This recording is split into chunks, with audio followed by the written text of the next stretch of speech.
আসসালামু আলাইকুম এভরিওয়ান, আমার চ্যানেল সিম্পল হোম রেসিপি বিডিতে আপনাদের স্বাগতম। আবারও চলে এলাম সহজ একটি রেসিপি নিয়ে। সামনে আসছে ঈদ উল আজহা বা কোরবানির ঈদ। এই ঈদে মাংসের সাথে আমাদের একটা জনপ্রিয় খাবার হচ্ছে চালের রুটি। এই রুটি বানাতে গেলে আমাদের অনেক ঝামেলা পোহাতে হয়, আবার অনেকের রুটি গোল হয় না। তাই আজ হাজির হয়ে গেলাম নরম ফুলকো রুটির রেসিপি নিয়ে, এবং কিভাবে রুটি গোল করা যায় এবং কিভাবে অনেকক্ষণ পর্যন্ত নরম থাকবে তার টিপস নিয়ে।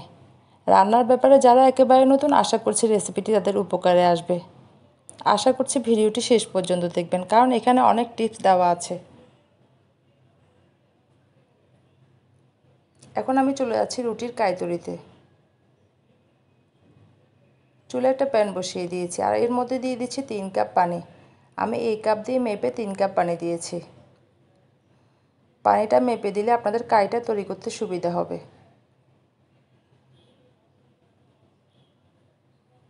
যখন পানিটা একটু ফুটে উঠবে, এর মধ্যে দিয়ে দিচ্ছি পরিমাণ মতো লবণ।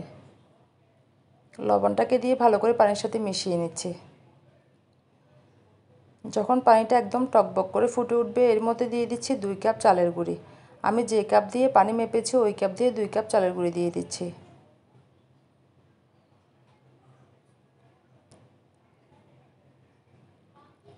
আর দিয়ে দিচ্ছি আধা কাপ ময়দা। এই ময়দাটা দেওয়ার কারণে চালের রুটিটা অনেকক্ষণ নরম থাকবে, কিন্তু স্বাদের কোনো তারতম্য হবে না। এরপর ঢাকনা দিয়ে ঢেকে আবারও 2 মিনিট অপেক্ষা করছি।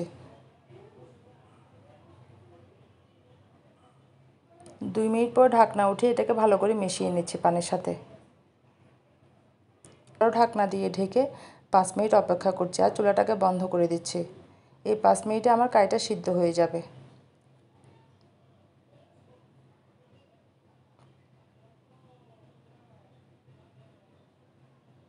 5 মিনিট পরে আমি কিছুটা পরিমাণ কাই একটা ডিশে নিয়ে নিচ্ছি, আর বাকি কাইটুকু ঢাকনা দিয়ে ঢেকে রাখছি।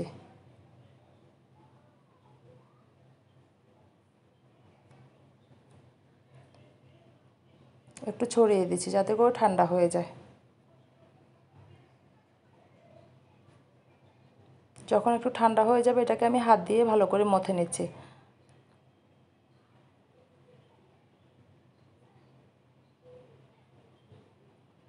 ভালো করে হাতের তালু দিয়ে মথে নিতে হবে।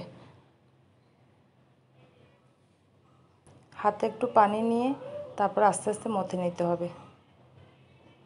কাইটা যত ভালো করে মথবেন, রুটিটা তত সুন্দর হবে আর বেলতেও সুবিধা হবে।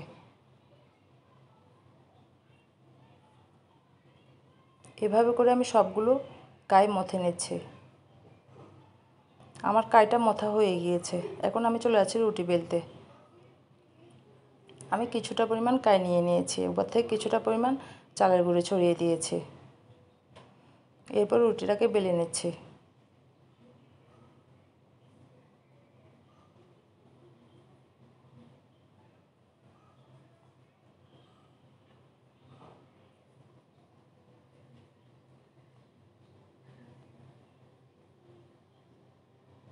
আমি একটা পাতলা রুটি বেলে নিচ্ছি। আপনারা যদি একটু মোটা খেতে চান তাহলে কাইটা একটু বাড়িয়ে নেবেন। এভাবে করে পাতলা রুটি বেলে নিচ্ছি। দেখুন আমার হাতটা পর্যন্ত দেখা যাচ্ছে। তাদের জন্য একটা টিপস, আমি একটা বড় রুটি বেলে নিচ্ছি।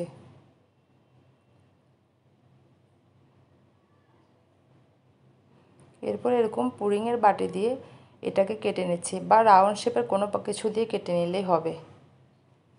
এরকম চাপ দিয়ে তারপর এটাকে কেটে নিচ্ছি।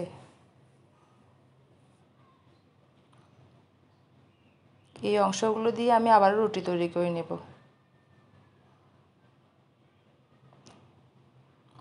এই টিপসটা হচ্ছে যাদের রুটি গোল হয় না তাদের জন্য। এভাবে করে কেটে নিয়েছি। এরপর সবগুলো রুটি আমি বেলে নিয়েছি। এরপর আমি চলে যাচ্ছি রুটিগুলো সেঁকতে। চুলে একটা তাওয়া বসিয়ে দিয়েছি। তাওয়াটা গরম হয়ে গেলে এর মধ্যে দিয়ে দিচ্ছি একটা রুটি। চুলার আঁচটা মাঝারি করে দিয়েছি যাতে করে পুড়ে না যায়।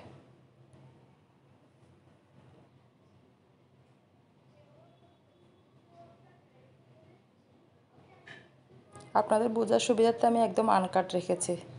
যখন একটা পাশ এরকম ফুলে উঠবে হালকা, তখন এটাকে আমি উল্টিয়ে দিচ্ছি।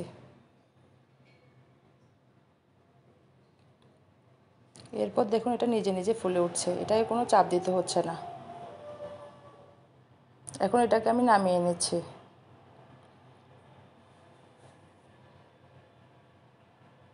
এরপর একটা পাতলা কাপড় দিয়ে মুছে নিচ্ছি। প্রতিবারই রুটি দেওয়ার পরে পাতলা কাপড় দিয়ে এরকম মুছে দিতে হবে, এতে করে রুটিটা আর পুড়ে যাবে না বা লালচে হয়ে যাবে না। এরপর আরেকটা রুটি দিয়ে দিয়েছি, এটা হচ্ছে আমি যেটা পুডিংয়ের বাটি দিয়ে কেটেছিলাম ওইটা।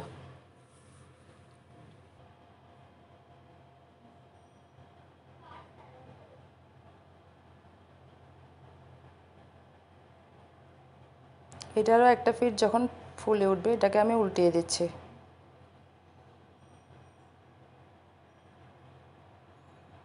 এটাও দেখুন নিজে নিজে ফুলে উঠছে।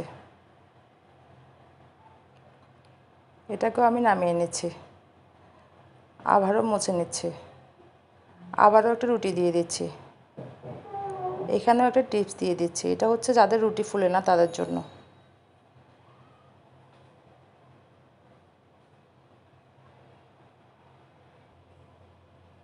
এটারও একটা পার্ট যখন ফুলে উঠবে এটাকে আমি একটা স্ট্যান্ডে দিয়ে দিচ্ছি। এরকম গ্রিল স্ট্যান্ড বা রুটির স্ট্যান্ডও পাওয়া যায়। দেখুন এটাও ফুলে উঠছে, আর সাথে সাথে নামিয়ে নিতে হবে যাতে করে পুড়ে না যায়। আমি আবারও একটা দেখিয়ে দিচ্ছি। যখন এরকম ফুলে উঠবে সাথে সাথে স্ট্যান্ডে দিয়ে দিতে হবে।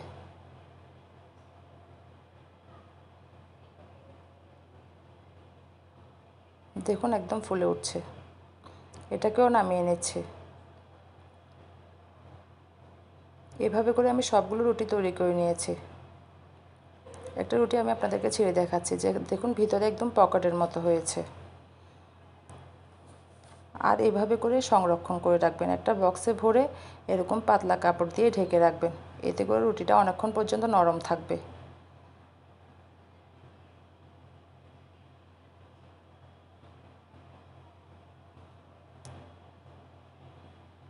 তো হয়ে গেল আমার পারফেক্ট চালের রুটি।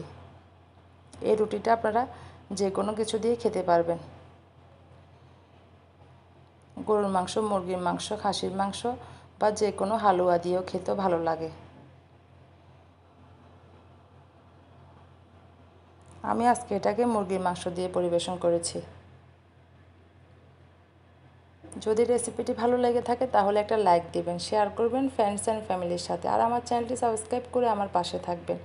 আবারও চলে আসবো সহজ কোনো রেসিপি নিয়ে। সে পর্যন্ত বিদায়, ভালো থাকবেন সবাই। আল্লাহ হাফেজ।